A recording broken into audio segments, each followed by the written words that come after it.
வணக்கம் பசங்களா, நான் விஜய் ராமநாதன். இனி நம்ம +4 மார்க் சீரீஸில் ஃபிசிக்ஸ்லேருந்து motion of the charge particle in magnetic field topic பற்றி பார்க்க போகிறோம். இந்த டாப்பிக்கில் ஒரு சார்ஜ் பார்ட்டிகிள் வந்துட்டு ஒரு வெலாசிட்டியில் மூவ் ஆகுதுன்னா அந்த வெலாசிட்டி வந்துட்டு மேக்னெட்டிக் ஃபீல்டுக்கு பெர்பெண்டிகுலராக இருக்குன்னா அது ஒரு சர்க்குலர் மோஷனில் டிஸ்கிரைப் பண்ணும். இந்த சர்க்குலர் மோஷனில் இருக்கிற இந்த சர்க்குலர்களில் இதோட ரேடியஸ் வந்து நம்ம கண்டுபிடிச்சோம்னா அது வந்துட்டு mv/qbன்னு வரும். இந்த விங்கிறது வந்துட்டு அந்த சார்ஜ் பார்ட்டிகளோட வெலாசிட்டி அண்ட் பிங்கிறது அங்கே பெர்பெண்டிகுலராக இருக்க நம்மளோட மேக்னெட்டிக் ஃபீல்ட். இப்போ அதே வந்து டைம் பீரியட் கேட்குறாங்க. இந்த ஒரு கம்ப்ளீட் சர்க்கிள் வந்து சுற்றி முடிக்கிறதுக்கு எவ்வளோ டைம் எடுக்கும் அப்படின்னு பார்த்தீங்கன்னா t = 2πm/qb. இது எப்படி வந்துச்சுன்னா t = ஒரு சர்க்கிள் முடிக்கிறதுக்கான லென்த், அதாவது சர்க்கம்ஃபரன்ஸ் பார்த்தீங்கன்னா 2π × அந்த ரேடியஸ் r டிவைடட் பை அந்த வெலாசிட்டி v. இந்த இடத்துல நம்ம இங்கே கொடுத்துருக்கிற ஆர்க்கு பதிலாக இங்கே mv/qb போட்டோம்னா 2π × mv/qb டிவைடட் பை கீழே இன்னொரு வெலாசிட்டி இருக்கு v. ஸோ இங்கே இருக்கிற இந்த v கேன்சல் ஆகிட்டு நமக்கு லாஸ்ட்டாக 2π × m/qb. இந்த டைம் பீரியட் கண்டுபிடிக்கிறதுல ஒரு இம்பார்ட்டண்டான விஷயம் என்னன்னு பார்த்தீங்கன்னா நமக்கு வந்து டைம் பீரியட் வந்து மாஸ், சார்ஜ், அந்த பார்ட்டிகளோட சார்ஜ், மாஸ், அப்புறம் மேக்னெட்டிக் ஃபீல்டில் மட்டும்தான் டிபெண்ட் ஆகியிருக்கு, வெலாசிட்டியை டிபெண்ட் ஆகி இல்லை.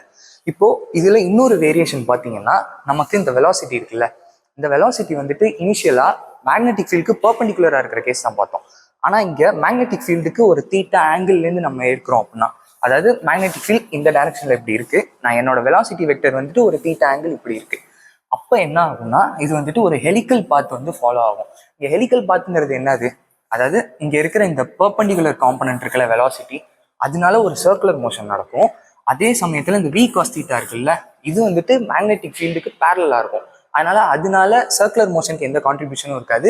ஸோ அது ஜஸ்ட் அந்த பார்ட்டிகளை முன்னாடி இப்படி கொண்டு போகிறதுல மட்டும் யூஸ் ஆகும். இப்போ இந்த இடத்துல வந்து நம்ம ரேடியஸ் எவ்வளோ இருக்கும் அப்படின்னு பார்த்தீங்கன்னா m × v perpendicular/qb. ஏன்னா அந்த கேஸ்லையுமே வந்துட்டு வெலாசிட்டி வந்து மேக்னெட்டிக் ஃபீல்டுக்கு பெர்பெண்டிகுலராக இருக்கிறது மட்டும்தான் நம்ம எடுத்துக்கணும். ஸோ இங்கே v perpendicular/qb, இங்கே v perpendicularங்கிறது v sin θ. So mv sin θ/qb. Time period வந்து நான் ஏற்கனவே சொன்ன மாதிரி வெலாசிட்டி டிபெண்டன்ட் கிடையாது, அதை அப்படியே போட்டுருவேன். இந்த இடத்துல பிச்சுன்னு ஒரு விஷயம் வரும் ஹெலிக்கல் பாத் பொறுத்த வரைக்கும். அது என்னன்னு பார்த்தீங்கன்னா ஒரு சர்க்குலர் மோஷன் முடிக்கிறப்போ இங்கே எவ்வளோ லீனியராக வந்துட்டு அந்த பார்ட்டிகிள் மூவ் ஆயிருக்கு, எவ்வளோ லீனியராக ஹாரிசான்டலாக டிஸ்பிளேஸ் ஆயிருக்கு அப்படிங்கிறது. அதுக்கு நம்ம என்ன பண்ணணும்னா பிச் p = அந்த டைம் பீரியட், கம்ப்ளீட் ரெவல்யூஷன் முடிக்கிறதுக்கான டைம் பீரியட் 2πm/qb × இங்கே பேரலல் காம்பனன்ட் ஆஃப் வெலாசிட்டி, அதாவது v cos θ. இதை நம்ம போட்டோம்னா நமக்கு பிச் கிடைக்கும், அதாவது 2πm/qb × v cos θ. Okay, so motion of charge particle in magnetic ஃபீல்டை பொறுத்த வரைக்கும் கான்செப்ட்ஸ் இவ்வளோதான்.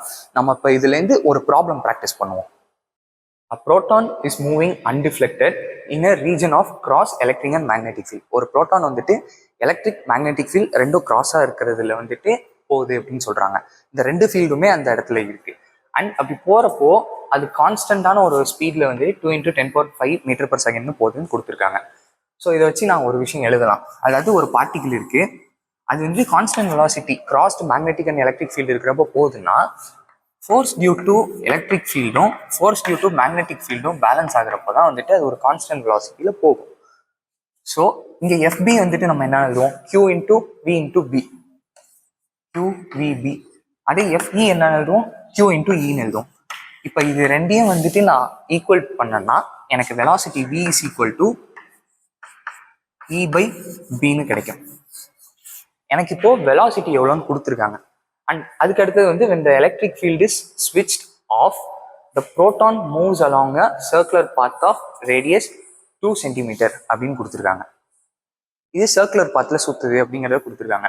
எப்போன்னா எலக்ட்ரிக் ஃபீல்டை நான் ஒன்ஸ் ஸ்விட்ச் ஆஃப் பண்ணதுக்கப்புறம், எலக்ட்ரிக் ஃபீல்டை நான் வந்துட்டு ஸ்விட்ச் ஆஃப் பண்ணேன்னா எனக்கு அந்த இடத்துல மேக்னெட்டிக் ஃபீல்ட் மட்டும்தான் இருக்கும். அப்போ அந்த மேக்னெட்டிக் ஃபீல்டால் அது ஒரு சர்க்குலர் மோஷன் டிஸ்கிரைப் பண்ணும்ல, அதுக்கு தான் நம்ம வந்து ரேடியஸ் ஃபார்முலா பார்த்துருந்தோம். அதாவது R = mv/qb. The magnitude of electric field is x × 10⁴ N/Coulomb. இதில் வந்துட்டு இந்த எக்ஸ் என்னங்கிறத கண்டுபிடிக்க சொல்லியிருக்காங்க. ஸோ நான் இந்த இடத்துல எனக்கு வந்துட்டு v என்னன்னு எனக்கு தெரியும். ஸோ இங்கே வந்துட்டு எனக்கு b என்னன்னு தெரியாது, u என்னன்னு தெரியாது. அண்ட் இந்த இடத்துல வந்துட்டு எனக்கு b என்னன்னு தெரியாது, m, v, q இது எல்லாமே எனக்கு தெரியும். ஆரும் எனக்கு தெரியும். நான் கண்டுபிடிக்க வேண்டியது வந்துட்டு எலக்ட்ரிக் ஃபீல்ட், அதாவது இ. ஸோ நான் இங்கே ரீப்ளேஸ் பண்ண வேண்டியது எது இருக்குன்னு பார்த்தீங்கன்னா பியை வந்து நான் ரீப்ளேஸ் பண்ண வேண்டியதாக இருக்கும். ஸோ mv/q இன்டூ பிக்கு பதிலாக இந்த இடத்துல வந்து நான் b இஸ் ஈக்குவல் டு e/vன்னு எழுதலாம்ல. இதை வந்து இங்கே ரீப்ளேஸ் பண்ணிக்கிறேன். ஸோ b வந்துட்டு e/v பை வின்னு இருக்கும். ஸோ அந்த பை வியை வந்து நான் மேலே போட்டோம்னா mv²/qe அப்படின்னு இருக்கும். ஸோ எனக்கு தேவை வந்துட்டு இந்த இ மட்டும் தானே. ஸோ நான் இந்த இயை வந்து இந்த சைட் கொண்டு வந்துடுறேன். E is equal to mv²/q into R. Mass of the proton வந்து 1.6 இன்டூ 10⁻⁻27 kgன்னு கொடுத்துருக்காங்க. சார்ஜ் ஆஃப் ப்ரோட்டான் வந்துட்டு எனக்கு 1.6 இன்டூ 10⁻⁻19 கூலுங்கிறது தெரியும். அதாவது எலக்ட்ரானோட சார்ஜ் என்னவோ அதே தான். அண்ட் வி வந்துட்டு எனக்கு 2 இன்டூ 10⁻5 மீட்டர்/செகண்ட் கொடுத்தாச்சு. அண்ட் ரேடியஸ் ஆர் வந்துட்டு 2 சென்டிமீட்டர்னு கொடுத்துட்டாங்க. இப்போ நான் இதை சால்வ் பண்ணனா எனக்கு எலக்ட்ரிக் ஃபீல்ட் இ வந்துட்டு என்னங்கிறது கிடைச்சிரும். ஸோ அது எல்லாத்தையும் சப்ஸ்டியூட் பண்ணுறேன். 1.6 இன்டூ 10⁻⁻27 kg இன்டூ வி ஸ்கொயருக்கு பதிலாக 2 into 10⁻5 metre per second. So 4 into 10⁻10 divided by q 1.6 into 10⁻⁻19 and our radius வந்து 2 சென்டிமீட்டர்ல இருக்கு. அதை நான் மீட்டருக்கு எழுதணும்னா 2 into 10⁻2 மீட்டர். இப்போ நான் எல்லாத்தையும் கேன்சல் பண்ணனா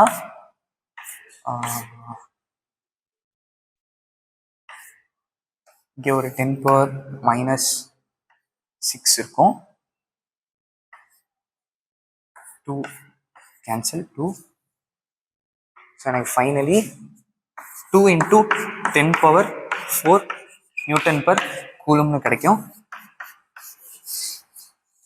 இப்போ இந்த இடத்துல தான் வந்து நமக்கு என்ன கொடுத்துருக்காங்கன்னா எக்ஸ் இன்டூ 10⁻4 நியூட்டன்/கூலும்னு கொடுத்துருக்காங்க. ஸோ இந்த இடத்துல வந்து எக்ஸ் கிளியர்லி 2ன்னு நமக்கு தெரியும். ஸோ நம்மளோட ஆன்சர் வந்துட்டு 2. இப்போ நான் இன்னொரு ப்ராப்ளம் வந்துட்டு ஹோம்ஒர்க் ப்ராப்ளம் தரேன். அது என்னங்கிறத எக்ஸ்பிளைன் பண்ணிடுறேன். நீங்கள் அதை வந்து ட்ரை பண்ணி பாருங்க. A proton with kinetic energy of 2 electron volt moves into a region of uniform magnetic field of magnitude pi/2 into 10⁻³ Tesla. The angle between the direction of magnetic field and velocity of proton is 60 degree. The pitch of the helical path taken by the proton is. அதாவது இங்கே என்ன கொடுத்துருக்காங்கன்னா ஒரு ப்ரோட்டானுக்கு 2 electron volt kinetic எனர்ஜியோட ஒரு uniform magnetic field இருக்கிற இடத்துல போகுது. அது போகிற அந்த மேக்னெட்டிக் ஃபீல்டு வந்துட்டு பார்த்தீங்கன்னா pi/2 into 10⁻³ டெஸ்லாங்கிற இன்டென்சிட்டியில் இருக்குது. இப்போது இது உள்ளே போகிறப்போ ஒரு வெலாசிட்டியில் போயிருக்கோம்ல, அந்த வெலாசிட்டி வந்துட்டு மேக்னெட்டிக் ஃபீல்டுக்கு நடுவில் இருக்கிற டைரக்ஷன் பார்த்தீங்கன்னா 60 டிகிரி அப்படின்னு கொடுத்துருக்காங்க.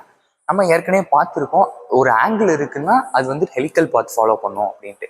ஸோ இங்கே அதான் கேட்டிருக்காங்க. பிச் வந்துட்டு இங்கே இந்த ஹெலிக்கல் பாத்தோட பிச் எவ்வளோ அப்படிங்கிறது கேட்டிருக்காங்க. இந்த ப்ராப்ளம் சால்வ் பண்ணுறதுக்கு நீங்கள் என்ன பண்ணணும்னு பார்த்தீங்கன்னா இங்கே கைனெட்டிக் எனர்ஜின்னு கொடுத்துருக்காங்க உங்களுக்கு. ஸோ அந்த இடத்துலேருந்து 12 mv² ஈக்குவேட் பண்ணிங்கன்னா வெலாசிட்டி எவ்வளோங்கிறது கிடைக்கும். ஸோ உங்களுக்கு ஒன்ஸ் வெலாசிட்டி கிடைச்சிருச்சு, இந்த இடத்துல தீட்டாவும் இருக்குது நமக்கு 60 டிகிரின்னு, மேக்னெட்டிக் ஃபீல்டும் எவ்வளோங்கிறத கொடுத்துட்டாங்க.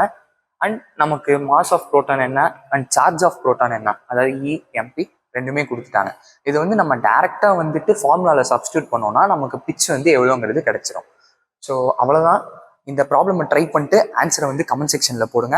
உங்களுக்கு இந்த கான்செப்ட் புரிஞ்சிருக்கும்னு நம்புறேன். வேறு ஏதாவது டவுட்ஸ் இருந்தாலும் அதையும் கமெண்ட் செக்ஷனில் போடுங்க. All the best from team ignite.